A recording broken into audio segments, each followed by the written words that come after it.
After 8 long years, sa wakas makakakain ulit ako dito. Kasi right after the pandemic, lagi silang puno, ang haba ng pila. Buti nakachempo ko ngayon. Dito nga pala sila along Ongpin, malapit sa may Binondo Church. Ayan yung pangalan ng restaurant, Chuan Ki. Heto naman yung menu nila.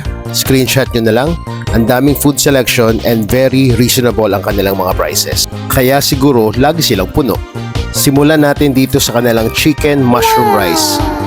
Combination of shiitake mushroom, chicken, and bok choy. Ito naman yung kanilang pork maki soup. Wow. Very traditional maki soup yung lasa. Malambot yung pork. At syempre, malapot yung sabaw. And lastly, nag-order din ako ng original na Chinese kikiam. Oh, wow! Sintensyahan na natin, guys.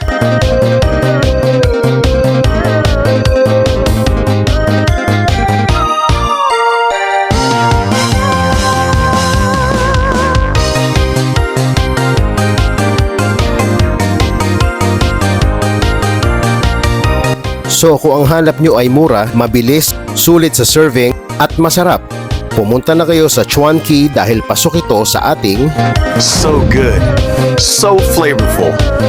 Please like and follow.